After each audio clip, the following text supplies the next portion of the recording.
بسم الله الرحمن الرحيم. ازيكم حبايبي؟ عاملين ايه؟ يا رب تكونوا بخير. معاكم منى من ترند في الخمسينة. هنعمل مع بعض دلوقتي فيديو للمشتريات. الاول هنبتدي بحاجة الصابون. في البداية اقول لكم ان انا جايبة حاجات اقل من انا بجيبها. انا بجيب حاجة الشهر بس الميزانية، يعني انا دافعة اكتر ما بدفع كل مرة، بس الحاجة بقت اضعاف، يعني عشان كده جبت حاجات قليلة. فهنقول لكم بقى على الاسعار.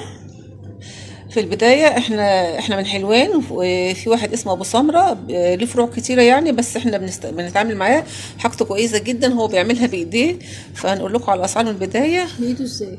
برجليه. بصراحة المنتجات بتاعته حلوة جدا جدا. يعني ده هو وفيبا ما تفرقهمش على بعض.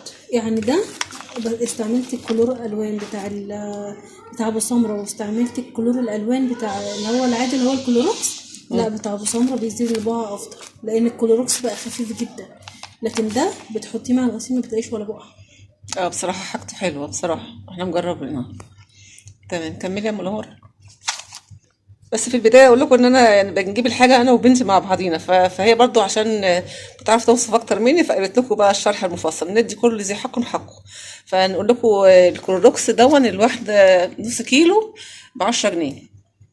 هو اغلى عن كل مره، بس هو برضو الحاجه بتغلى عليه، فلازم بتغلى على الكل يعني. فكيس من الكلوروكس ب10 جنيه، وكيس الصابون ب10 جنيه. تمام.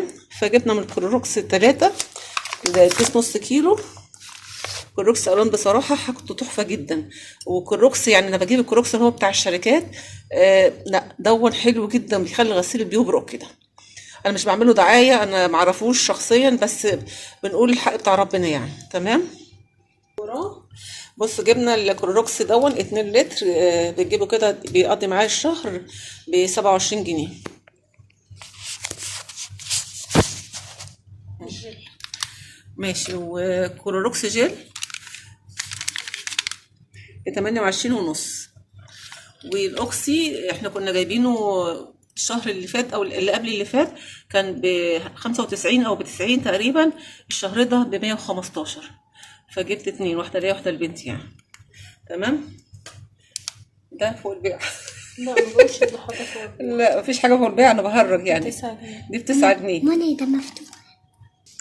معجون اسنان المسواك دون بصراحه افضل حاجه جبناها لحد دلوقتي. ده ب9 ونص. والمعطر دون جبناه بريحة العود. للأرضيات. أنا أول مرة أجربه وأقول لكم هو حلو ولا لأ بصراحة. صابون الديتول هما بيقولوا إن ده عرض، بس هو مش عرض ولا حاجة، هو الواحدة ب7 جنيه، الأربعة ب28. وأنا على طول بجيب بابية للمطبخ، بس بابية الشهر ده مدلعة علينا قوي، فقلنا خليها تتركن على جنب، وبعدين نجرب بقى. اسمها ايه؟ فاميليا. فاميليا. الاتنين ب20. الواحد يعني الأول كنا بنبص على المنتجات، إن أنت بتبقي إيه بتجيبي منتج معين. دلوقتي إحنا بقينا نبص على الأسعار، بقينا ندور على أرخص حاجة. المناديل الأول كان الواحد بيبقى ملتزم بمنتج معين، إحنا كنا بنجيب بابيا. بس دلوقتي ما بقيناش بنبص للمنتج في الشركة، يعني كشركة معينة. إحنا بقينا نشوف أرخص حاجة. فجود كير دي جبناها الشهر اللي فات ب15، الشهر ده ب17، بس المنديل بتاعها شغال مش وجبنا شنط للقمام اعزكم الله. كنا بنجيب النص كيلو ب15، النهارده جايبين النص ب23. بسم الله ما شاء الله.